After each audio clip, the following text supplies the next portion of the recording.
Good morning, and welcome back. I was going to do a thing actually. It's just you've just reminded me. Bear with me 1 second. I prepared a thing. Here we go.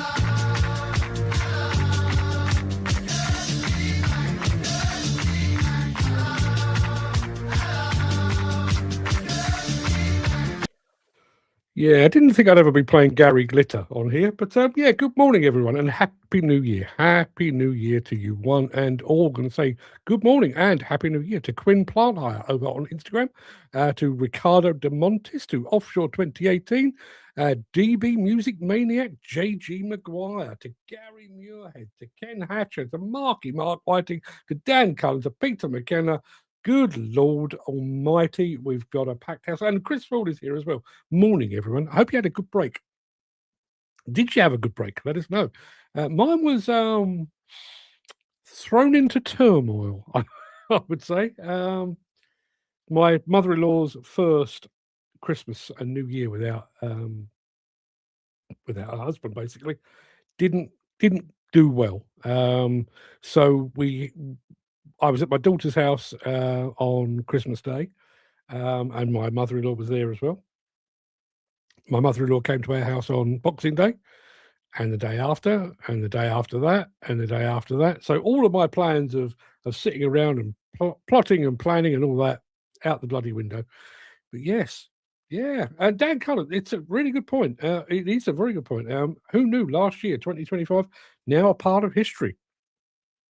Yeah, and not a great part, I wouldn't say.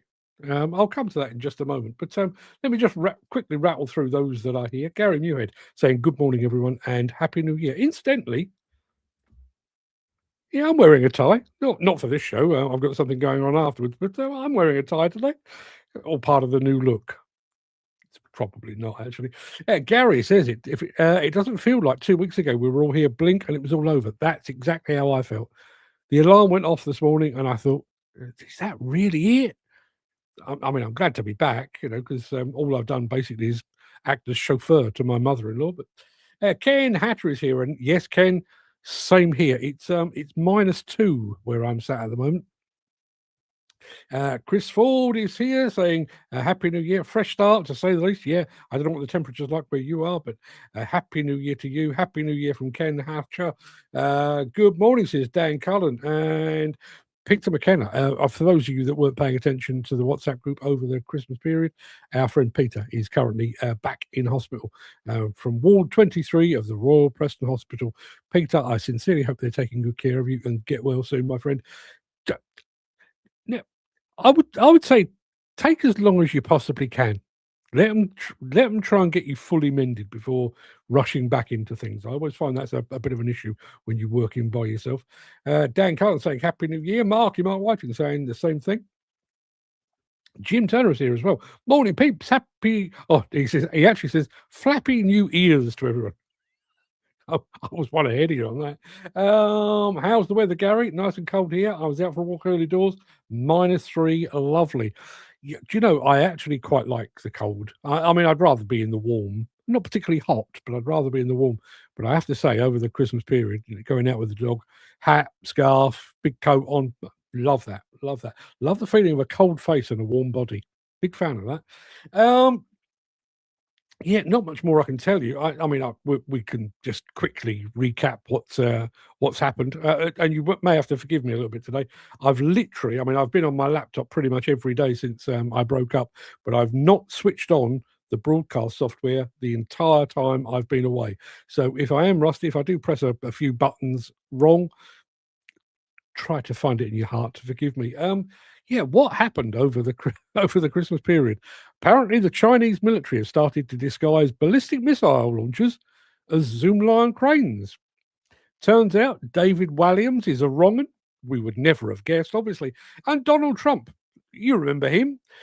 He's decided the best way to distract America from his involvement in the Epstein scandal is to bomb Venezuela and then kidnap its president. Lovely, quiet and entirely predictable Christmas period. The world's gone to hell in a handbasket. It really has. And Andy Thornton is here as well. Morning, all. Happy New Year. What do we got here? Me too. Big coat and cold face. Yeah, absolutely. Love it. Do you know, one of the things I feel like I was robbed of over the Christmas period was that post-Christmas going up to London, probably the South Bank, just strolling on, big overcoat, hat, scarf, gloves, just strolling along, taking in the sights, bit of people watching. Didn't happen. Didn't happen. I'll have to do it again at some point. Anyway, people, it is time to crack on with the show. At some point, I will be telling you about a few plans that I've got coming up, including the fact that we've got a new book. We have a brand new book that has dropped literally this morning.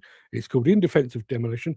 Please, if you're one of our regulars, in other words, if you are one of the people that's on our WhatsApp group, do not buy it. Do not buy it, because you will be getting one free of charge just as soon as I've finished this show and hit the send button. But anybody else, if you're not part of the WhatsApp group, you can go and take a look right there. I'll tell you more about that a bit later on.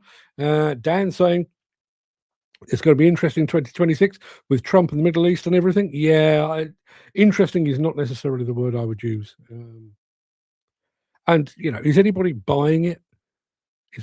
Bearing in mind he's just pardoned a major drug trafficker, and now he's talking about invading Venezuela and running Venezuela. I mean, he can't actually run America as far as I can tell, but yeah, running Venezuela apparently to control the flow of drugs and to get his hands on the oil. Is that what we do now? And if that is the case, who's next? Is it Greenland? Canada? Us? I can't honestly imagine he'd want us, but yeah, you never know. You never know. Anyway, people, without further ado, we are 8 minutes into the show and I've done absolutely nothing. So without further ado, let me roll the intro and get this show on the road.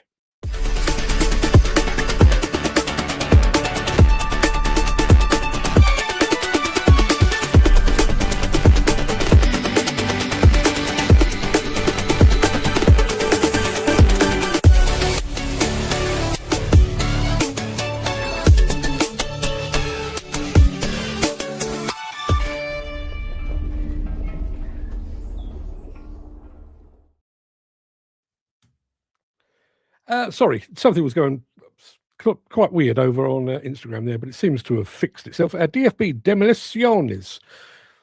That's Spanish or is that Italian? Hard to tell, but good morning to you, regardless of where you are in the world. It is, can you believe it? It is 2026. It is Monday, the 5th of January, 2026. Welcome to the Breakfast Show. I am your host, Mark Anthony, the Walrus of Demolition, the Lord High Chancellor of live streaming, and the authentic voice of the global demolition industry.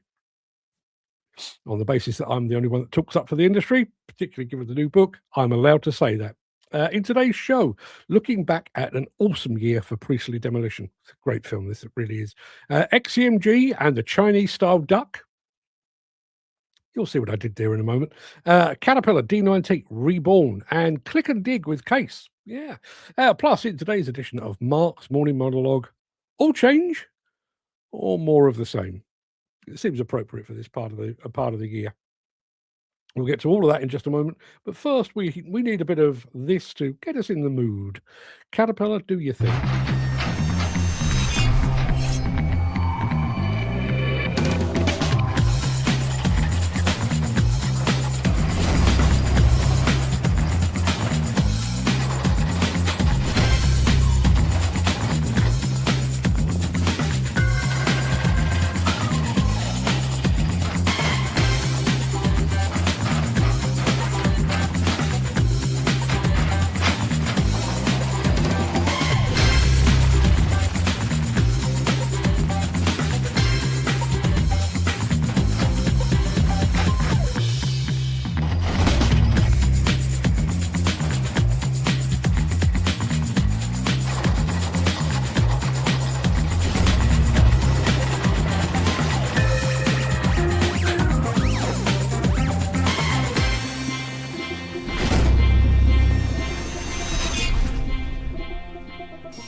Yeah, if you were here last year or the year before that even, you know that I'm a huge fan of the Canadian demolition company, Priestly Demolition. Well, they had an astonishing 2025 and more power to them. I hope they have an equally good 2026.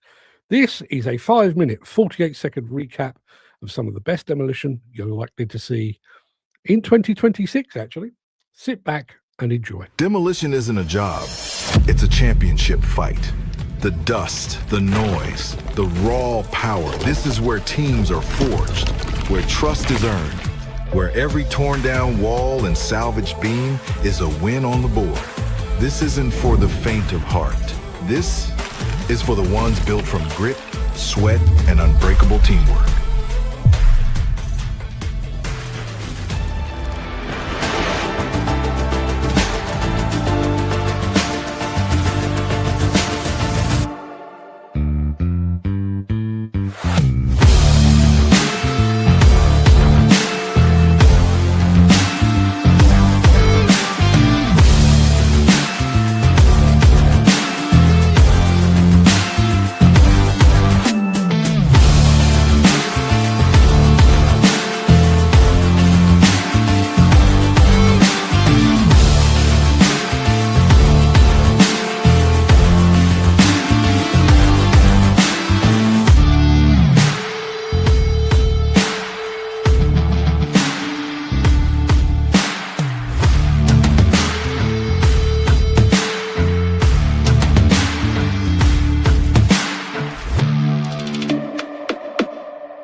I've got no comment. I'm just going to leave this with Dan. Dan says, now that's how you start a New Year show. Start with the big guns blazing. Yeah, absolutely. And he also says this, absolutely be a company worth visiting, Mark. Trust me, not for... I've always wanted to go to Canada and have never been. So it is very much on my bucket list. And if I'm going, I'm definitely going to see Priestly Demolition. I met up with Ryan Priestly over in Italy, in the middle of last year. Smashing fella. Huge admiration for the company. So if I get the chance to go to Canada, he is definitely on my list of people to visit. Dan saying that's some video and some tune. Gary says that was some bridge demolition that happened at the weekend. M6 motorway with tarmac and PP O'Connor involved. I've seen a few snippets on like Facebook, I think it was, but I've yet to check out the full details. You know, it was the weekend. And Chris Thorpe, going back to the Caterpillar advert that we had at the beginning of the show. Never used a rock cutter. Wonder how much strain they put on the machine. Funnily enough, I actually asked that question when I was over in Louisville for the Utility Expo. When was that? September, October time last year, speaking to the experts, and they basically said it does put some strain on the machine, but far, far less than a hydraulic breaker, is what I was told. And the company that was involved actually do hydraulic breakers as well. So it wasn't like they were trying to compete with their competitors. It was, you know, that is a statement of fact, basically. Mick Norton has arrived and says, all the very best to you all in 2026, and the same to you as well. They rattle the machine to bits, says Ken Hatcher. Is that the rock cutters? I'm assuming it is. As I say, I did ask the question, and I was completely reassured. Dan says, I've asked that before to Chris last year. Yeah. I think actually, Dan, I think you raising the question was precisely why I raised the question. And Ken is saying, yes, it is talking about you've had experience with the rock cutters, have you, Ken? Rattle the machine to bits. Okay. We've got plenty more to come. Are you feeling peckish? Good, because I'll be back in a moment with some Chinese duck. If you are enjoying this episode, please consider supporting the show. You can leave us a tip at buymeacoffee.com/demolition news. Yeah, break out the pancakes, the cucumber, the spring onions, and the hoisin sauce. It's Chinese duck time.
Oh, a nice helping of Chinese duck. You'll be hungry again in about 10 minutes' time. Trust me, that's the way it works. Just going back to rock cutters. Our friend Mike Wolf. Morning, Mike, and Happy New Year to you, my friend. Says, yes, those rock cutters cause less wear and tear than a hydraulic breaker. Gary, on the same subject, says, I've used a rock cutter on an RRV. wasn't that bad because all the breakout forces are on the attachment, not on the machine, he says. I wonder if there's anything different from this to another brand of duck, as they're all the same. They are all the same, just a matter of divvying up the market between them, I think. I didn't see anything particularly remarkable there, apart from the fact that it probably hasn't made landfall here in the UK yet. Maybe one day we will see one of those, although, as we all know, the ducks are not the most popular machine here in good old Blighty, but you never know. One of the themes of last year, I think you will agree, was the desire for greater longevity out of equipment. Lots of talk about refits and retrofits and rebuilds and everything else. We're going to be back with a bit of that from the mighty Caterpillar in just a moment. Since the finance bill came into effect in April, the construction industry has seen a surge of fuel thefts. The rising cost of living has placed an additional risk of theft by employees and contractors, as well as opportunistic thieves. By using diesel dye and placing warnings of its use, you are sending a clear message that this is your fuel.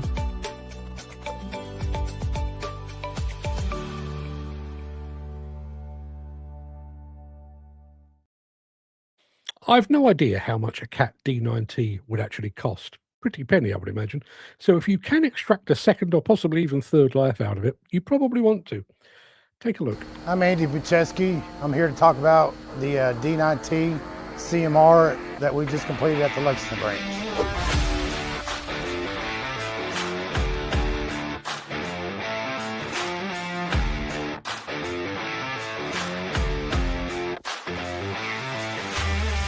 I'm here with Bobby Way. He's our lead technician that was on over this project, and Evan Jones, who assisted him with getting all the major repairs done on this, components swapped over. So Bobby, how long have you been working on Cat equipment, and what do you enjoy most about this type of work? I've been working on Cat equipment about 35 years. The most satisfying thing is the complete tear down and a complete restoration of the machine. Evan? I've been working on Cat equipment for about 3 years, and I enjoy most just being busy, having a lot of work ahead of you, a lot of stuff to do, and the final product. So this machine is for one of our local customers here in the Lexington area. They use it at a power plant to push stockpile coal, push coal into the hoppers and stuff. 2010 is when it was built. It's got about 18,000 hours on it. It's not had any major work done to it until now.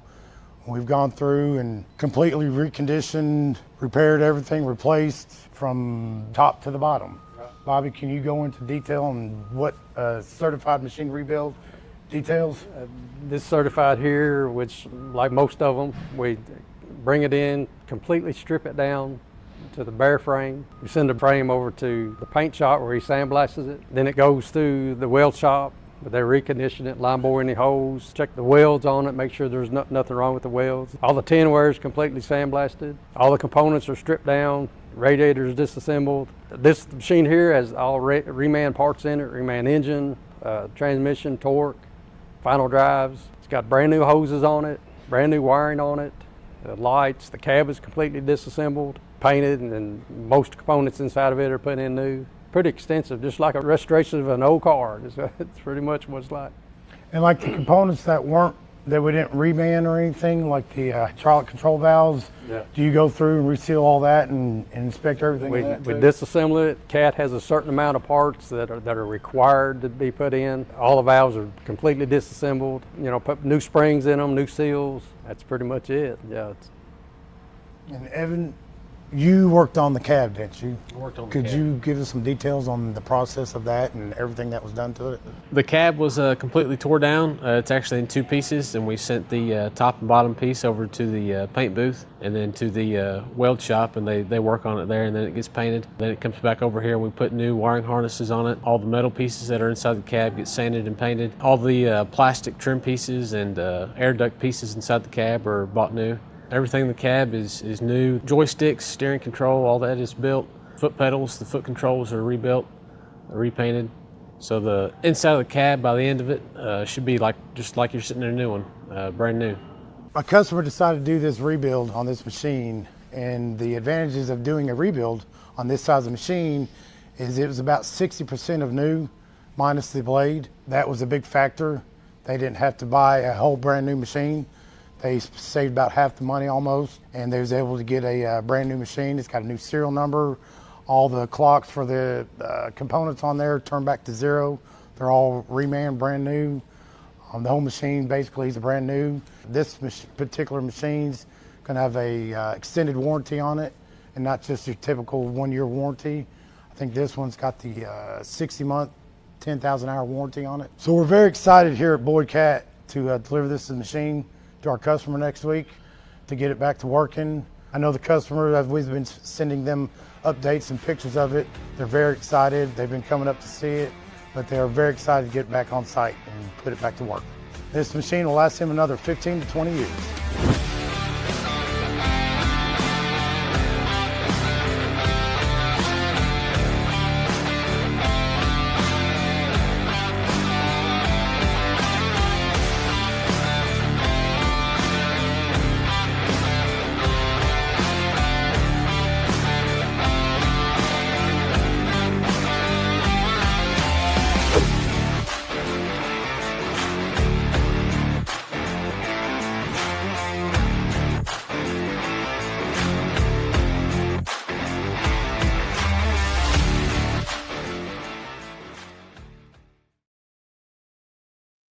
And there you are. A couple of things thrown up from that.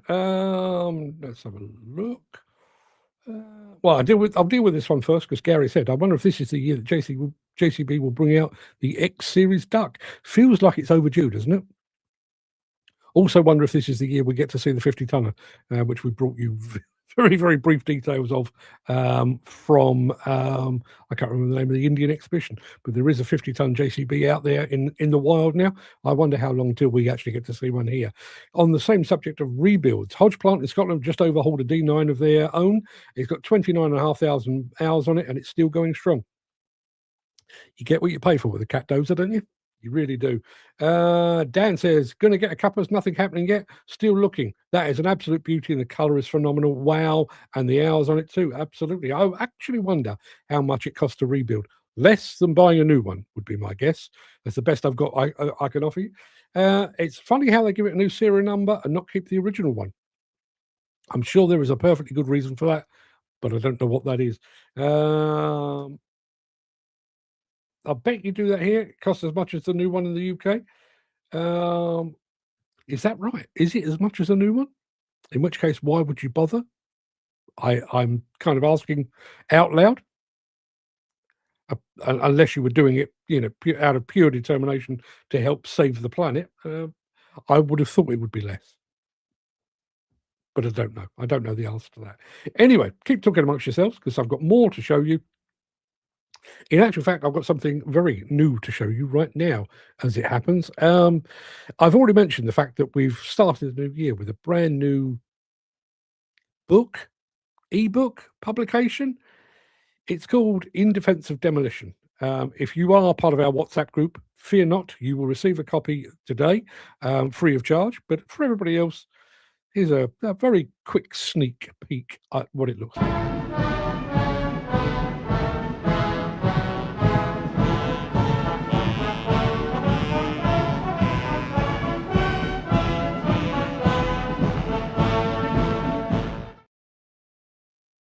Yeah, brand new book called In Defense of Demolition.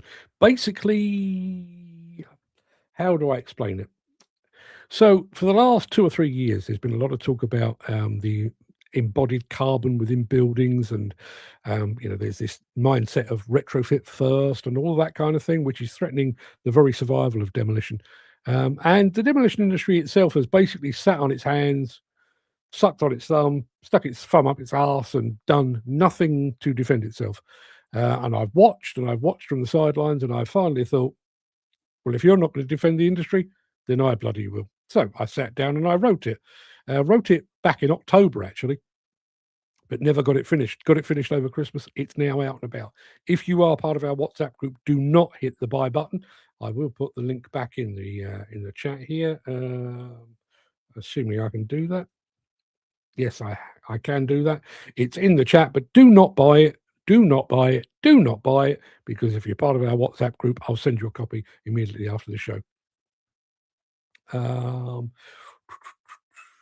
Chris Ford says, when you finally come to dispose of the D9, would it be classed as a 25-year machine or the original year it was made? Well, it's a good question. It's a good question.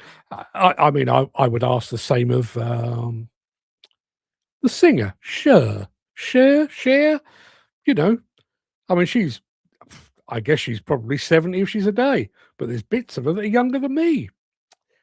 How old is she? Do you take it as a whole? Do you count just the original, or do you include the fact that maybe her boobs are only 10 years old or something? I don't know how that works. I don't even know how we got to Cher, but there you are. You're not working today, Dan, says Gary. I'm sitting in the house because the site is closed because of the snow. It does make me laugh, actually. And I realise this is a very tired and cliched joke, but we had a light dusting of snow. I mean, to the point where when I first looked out the window, 2 or 3 days ago, and we'd had snow, I thought, blimey, it's frosty out there. I didn't even think it was snow. It was that inconsequential. Brought us to a standstill. In actual fact, I live in a cul-de-sac, and the cul-de-sac isn't serviced by the local authority with gritter lorries and that kind of thing. And there's a slight slope. I'll come back to that subject in a moment, but there's a slight slope from my house down towards our local shops. And somebody had gone down there, put the brakes on, car had slid, hit a telegraph pole. So all of the neighbours were out shoveling salt to make the junction a little more safe. And yet you look at where Gary is, and he's got proper wintry conditions. Hey, they get on with it. I know he's not at work today, but they get on with it. Here, somebody says snow, and we all wrap up in coats and don't do anything. Speaking of my local area, which is something I do quite a lot, and I've decided, I don't know when I'll do it. I mean, I may get it done today. I don't know, but I am going to show you around. I won't be featuring on this show because it's got no bearing on the show whatsoever. I'll probably film it and put it in the WhatsApp group. But the number of times I tell you about, the post office is down there and my train station is down there, I thought, well, I'll just break out the camera and I'll take you for a stroll. So that next time I talk about my local post office, yes, I remember. The reason I've got the idea, I don't know if anybody reads any Stephen King. As you know, I am a bit of a fan. In many cases, the stories are set in a place called Castle Rock. It's an imaginary town in New England, Maine. And he often puts a map in the front of the book so that when he's talking about, the shop or, I don't know, the garage or whatever it might be, you can actually, okay, that's over. I'll do that. Jim's... Chris says, started to read In Defense Of, not had time to finish it. There's a lot of depth there. That's not true at all. I've just finished reading my first book of the year. I got it for Christmas. The Anthony Bourdain Reader. I'm a big fan of Anthony Bourdain. Kitchen Confidential and all of those TV shows. Are sadly no longer with us, but they've cobbled together a book. I've actually written a review of it. I won't bore you with that, but I have. It was okay. Not as good as I would have liked, but it was okay. Jim, going back onto the primary subject of this show, you remember we talk about construction equipment here. They'll give it a new serial number so folk can't pass off unofficial rebuilds as Cat ones. Also, so any and all of the slightly different replacement parts will come up correctly when quoting the new number. Thank you for the clarification. Very, very good of you. The clam never ages, might dry a bit like a prune. I had no idea what he was talking about until he finished off with, sorry, Cher. Yeah, very quickly on the subject of Cher. Not that that's a primary topic of our discussions here. Val Kilmer, the actor Val Kilmer, who died sadly last year, ex of Top Gun and Heat, and particularly good in Tombstone. He and Cher were an item back in the 80s, I think. Obviously, she was much older than him, but she had quite the reputation and stuff. And they got together and they had a high old time, I'm sure. Val Kilmer was taken very ill.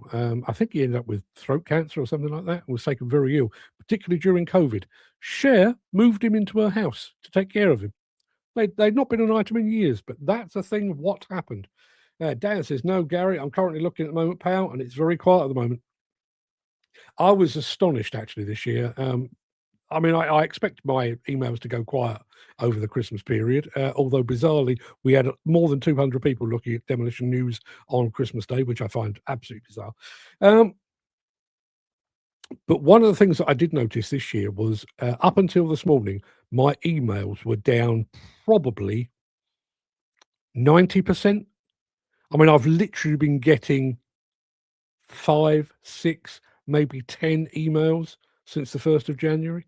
This morning, deluge, but it's been very quiet. I wonder if a few people have actually taken a bit of extra time out to, extend their holiday, as it were. Gary says, I take it your creative writing skills didn't stop during the Christmas break. No, they did not. I've actually, I may not do them all this week, but I've actually got more than a week's worth of morning monologues already in the can. Just found the flow, basically.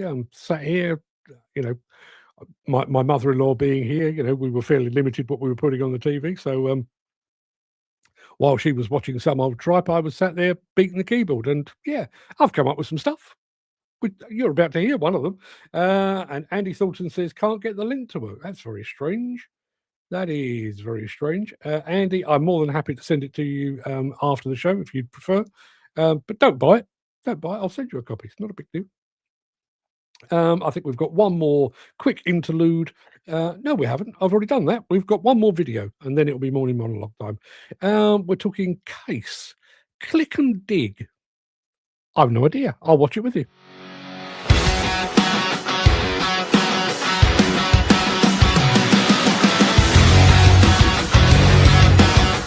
Good morning everyone and welcome. Today I'm excited to introduce Click and Dig, CNH cutting-edge automation suite designed to revolutionize efficiency, precision and safety in earth-moving operations. This package includes auto-dig, auto-dump, auto-metering. 3 features working seamlessly to optimize every phase of loading and unloading, boosting productivity while reducing operator fatigue. Click and Dig is a game changer for both novice and experienced operators.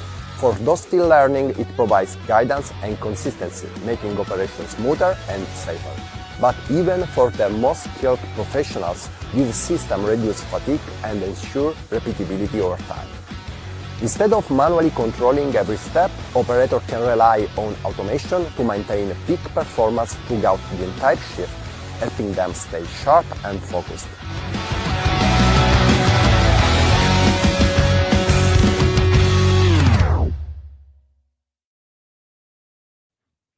Sorry, just sending you all a copy of In Defense of Demolition. It's in the WhatsApp group now. I'm not sure if Andy is part of that group. If you're not, Andy, let me know and I'll send it separately. Jim says, I've just started my Christmas relaxation. It's my first day back at work. Glad to get back for a rest. I'm feeling the same. I have to say, I don't want to get all slushy and what have you about it, but I actually miss this. I really did. It's I've got to spend a lot of time with my family, which I'm always grateful for, but that was all I did. I didn't get to spend any time with friends and stuff. And now I feel like I am back amongst friends. So yeah, there you are. Dan saying, my phone's not stood quiet all over Christmas. A lot of people looking for work and some for months at the moment. Got a new Bluetooth keyboard. Because I'm kind of bad at writing at the moment on the tablet. Yeah, tablets are not exactly easy, are they? Talking to a concrete pipe manufacturer, as you do.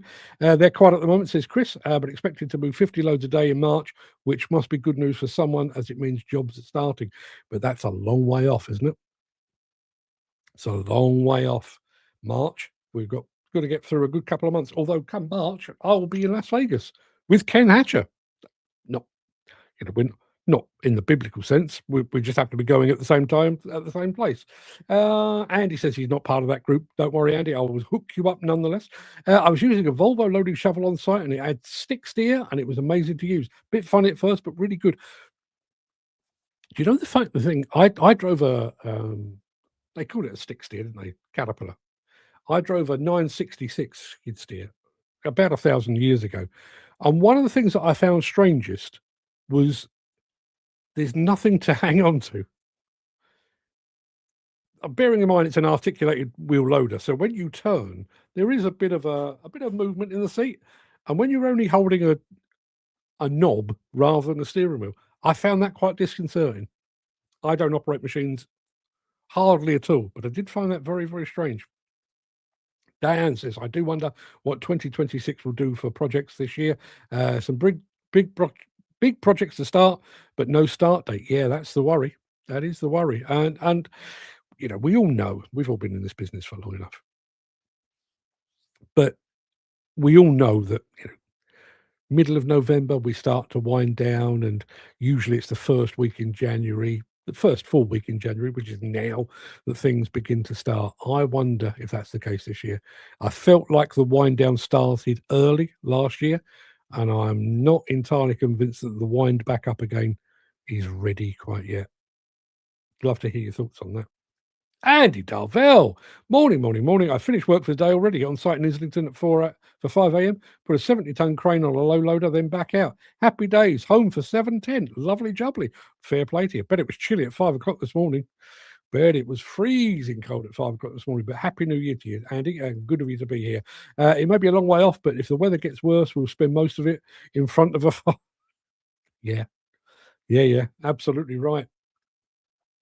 I was at, I won't bore you with the technicalities, but we've got a boiler in this house. We're all mod cons, central heating and everything.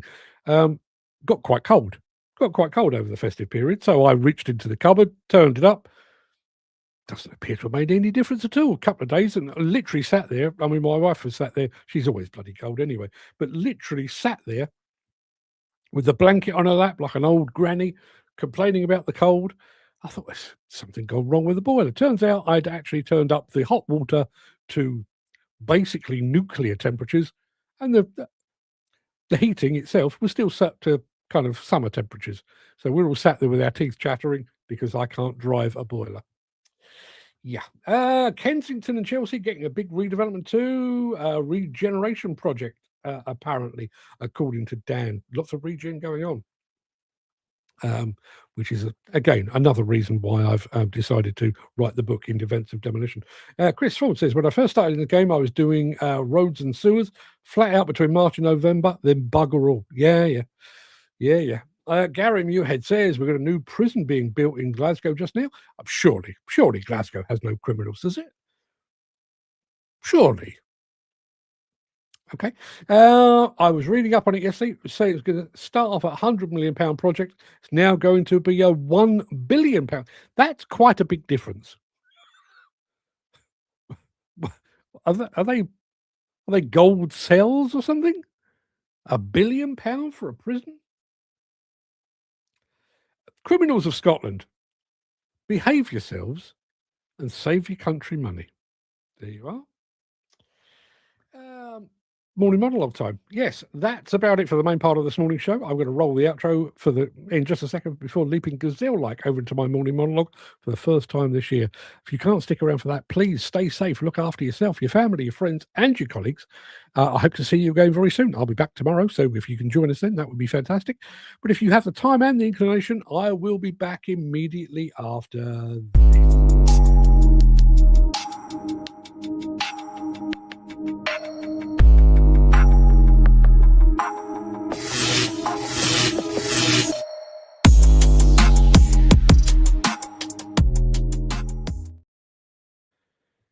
My eldest son manages a health club in South London. At the time of writing, he and his team are dealing with a huge influx of new members that January always brings. Those new members arrive carried along on a wave of New Year's resolutions and a seemingly unbreakable commitment to being fitter and healthier. Some, sadly, won't even make it to the end of the month.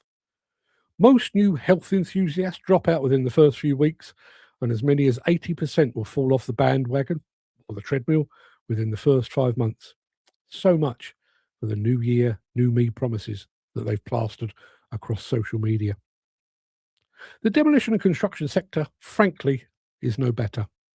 While our New Year's promises may not end in a reluctant return to poor diets, cigarettes, and alcohol, our commitment to be better in 2026 is fragile at best and at worst, doomed to failure. One reason, of course, is that meaningful change is virtually impossible to accomplish alone in this industry. You might want to take on more apprentices and mould them to suit your business, but there's no guarantee you will find suitable candidates. You might want to pin your colours to the diversity mast and recruit more women, but if the industry culture remains prehistoric, they won't want to stay. You may have decided during the Christmas break that you were done with Tier 1 contractors and all their nonsense, but you still need to keep the lights on, and projects hanging over from last year often dictate your reality. You may have concluded that you're done with waiting for money rightly owed to you, but wanting to be paid on time doesn't make it magically happen. In all likelihood, even resolutions made after considerable thought will fail. Like the new gym member who celebrates a workout with a visit to McDonald's, we'll be back to our old ways before you can say Happy New Year. There's another obstacle, the environment. Like someone attempting to quit alcohol while their entire social circle lives at the pub, a standalone business is unlikely to break away from the pack. If virtually every other firm accepts subby bashing and late payments as a matter of course, that culture remains the norm. Furthermore, some simply don't want to change. Those at the top of the sector are often content knowing that if one subcontractor refuses to participate in the retentions racket, there'll always be another company willing to work for less, jumping through hoops just to see a portion of their invoice settled. Then there is the biggest obstacle of all, leverage. When workloads are high, specialists have power. When there's more work than people, workers have leverage. However, workloads finish 2025 in the doldrums, and there are few signs of any real meaningful shift. Even amidst a skill shortage, many card-carrying workers are currently sitting on the sofa waiting for the phone to ring. It's nigh on impossible to change the status quo when you're fighting for survival. To change a physique, you need more than a gym membership. You need a lifestyle overhaul. To change an industry, we need to address our muscle memory. For decades, construction has been conditioned to operate on low-margin, high-adversity models. We've become addicted to the adrenaline of the last-minute bid and the frantic scramble for cash flow. If we want to avoid an 80% failure rate, we need to stop viewing these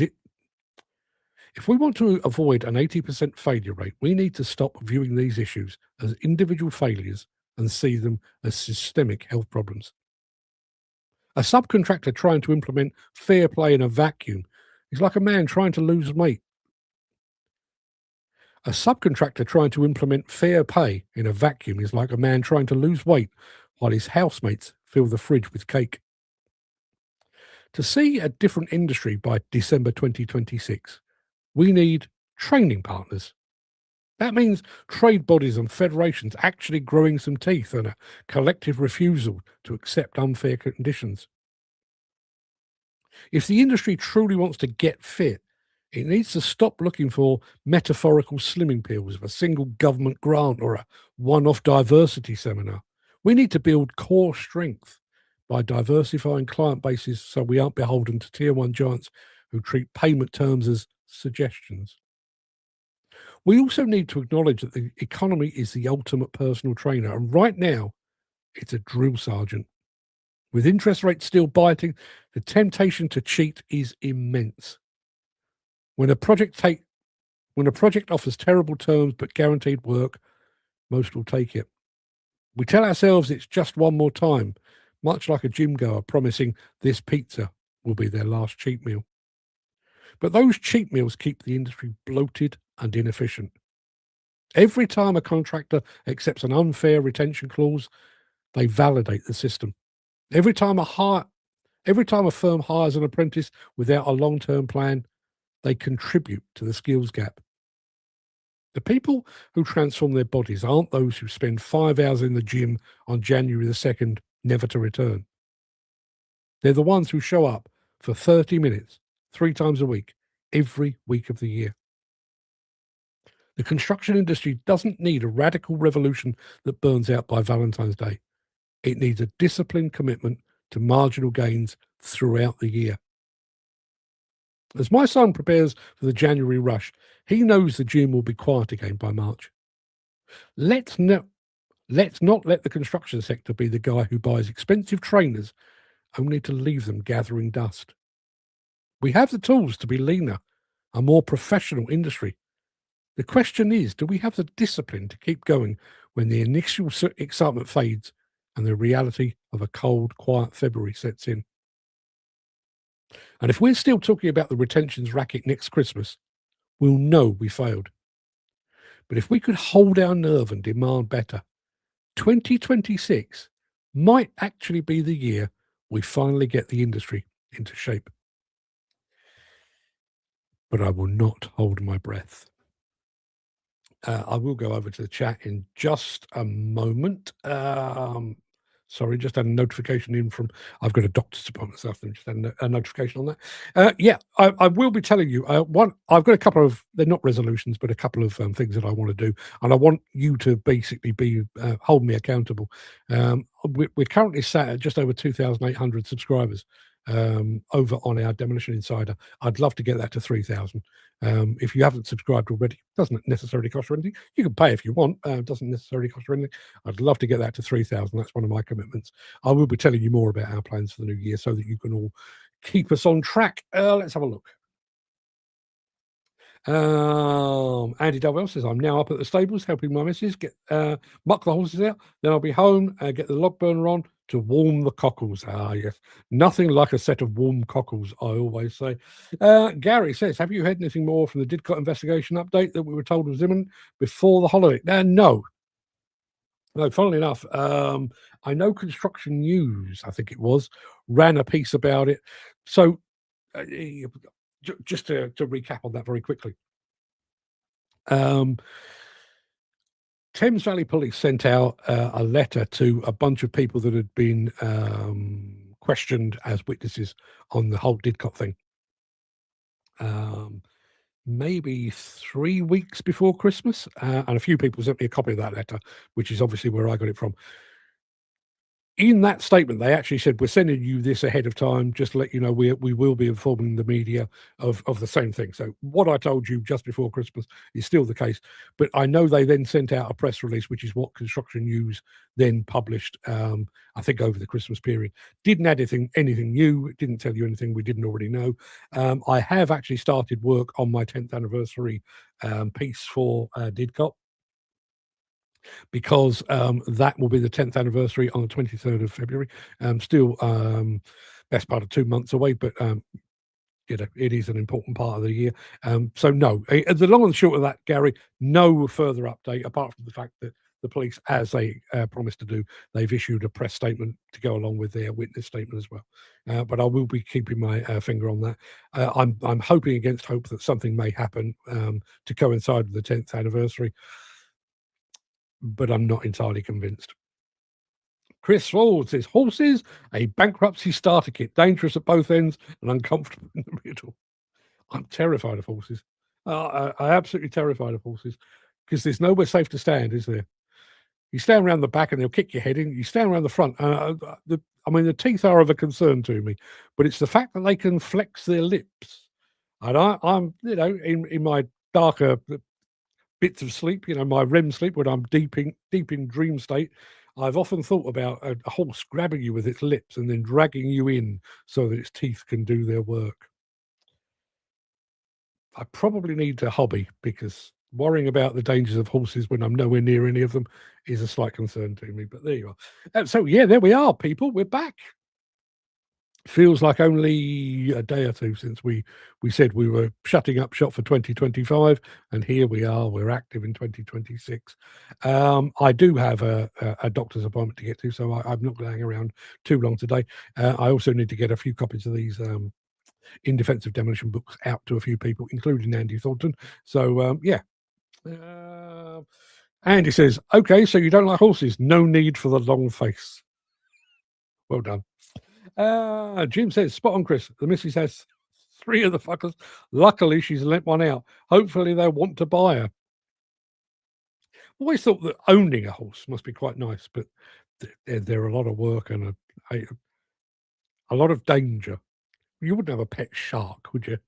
You know, and they're toothy, and yet horses. Yes, the upper classes love them. Horses. I don't know. All lost on me. Show number 1 for 2026 under your belt. Yeah, do you know one of the things that struck me, and it's too late now, and we'll be celebrating our 6th anniversary in 3 months' time. I wish I'd done these shows in seasons. Even though we're here pretty much every day, I wish I'd divide them into seasons, because it would make it much easier to go back and, yes, that was episode 4 of season 2. That would be much easier, instead of which we're on episode 1061. Can you believe I've done this 1,000 times? I will get a proper job one of these days. No, I won't. People, that will do me for today. As I say, I've got to go and sort the crack out. I've got a medication review for all of my pills and potions. I mean, I'm still upright, so they must be working, but I've got a review nonetheless. So I shall be back tomorrow at 10 a.m. as per usual. The WhatsApp group already has the new book in Defense of Demolition. Andy Thornton, I will dig out your email address in just a moment, and I will send you a copy with my very best wishes, sending out a few other freebies today as well, to people that I know and respect. So that will do us. That will do us. Everybody, go and have a fantastic day, particularly those of you that are at home. So Dan, Gary, and soon to be Andy Dovell. Go and enjoy a bit of warmth at home. Have a nice hot chocolate or something like that. Dunk a few biscuits in. I'll be back tomorrow for more of the same. And Andy says, happy days. That's why I always have place and year in the YouTube title. Yes, indeed. Yes, indeed. Incidentally, Jim, I haven't checked. As I say, I've been up to my eyes with mother-in-law duties over the Christmas period. Did you do your piece to camera? Is it? Do I need to go and check, or would you like to let us know? The Queen's speech delivered by the mighty Jim Turner. If you've done it, let me know, and I'll go and have a look. I don't know how long it's going to be when you do it, but I might even feature it on the show, just to give you a bit of a boost if we possibly can. Excuse me, that's a T repeating on me. I'm going to love you and leave you. That is, by the time I finish doing all of this, that will be precisely 1 hour. So yeah, let's call it a day right now. I'll see you tomorrow for more of the same. Till then, everybody, have a great day. Hang on a minute. Yes, it was short and shit. Jim, I'm going over to YouTube right now. I've got 15 minutes before I'm due to speak to the quack, so I'll go and have a look.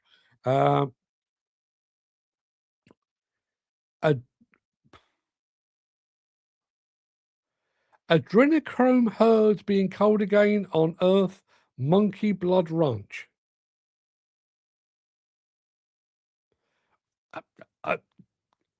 Good morning, Brad Davis in 98.95. I've not a clue what you're talking about. Not a clue. And Chris Ford says you can lead a horse to water, but you can't make it drink. I'd rather not lead a horse to water, just in case it kicks me in the head. Tomorrow, people, I'll be back. See you then.